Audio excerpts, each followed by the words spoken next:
কলিয়াবৰৰ শিলঘাটত চুৰ আটক। নিশা শম্ভু চৰকাৰ নামৰ এজন ব্যৱসায়ী দোকানত তলা খুলি প্ৰৱেশ কৰিছিল এটা চোৰে। লুটি নিছিল নগদ ধনসহ কিছু সামগ্ৰী। ব্যৱসায়ীজনে গম পোৱাৰ পিছতেই আৰক্ষী থানাত এক গোচৰ ৰুজু কৰিছিল। শিলঘাট গুৱাহাটী ৰেলত বহি থকা এজন যুৱকক চুৰ সন্দেহত কৰায়ত্ব কৰে।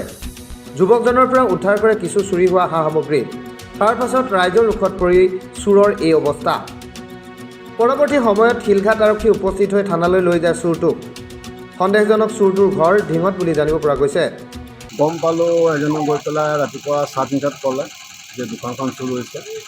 আগৰ নিচিনাই সেই খুচুৰা পইচা বহুত কিছু নিলে। নিয়াৰ পিছত আমি ভাবিলোঁ আগৰজনেই হ'ব যিটো ইয়াত সোমাইছিলে। ৰাতিপুৱা গৈ ট্ৰেইনত ঘূৰা ঘূৰি কৰোঁতে ধৰিলোঁ। ধৰাৰ পিছত টুকুৰাটো লেট্ৰিনৰ ওচৰত পালোঁ মাজত। চোৰজন আছিলে ঢিঙৰ।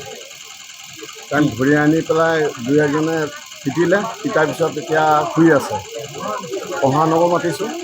প্ৰশাসনে কি লয় তাৰ ব্যৱস্থা প্ৰশাসনে জানিব। মানে পুলিচ আহিছে? আহিছে। কি নিছিলে? বডি স্প্ৰে, খুচুৰা পইচা, বেগ চেক কৰা নাই। বেগখন পাইছোঁ আৰু বেগ এটা। কলিয়াবৰৰ পৰা Anup Bora report, first news Assam.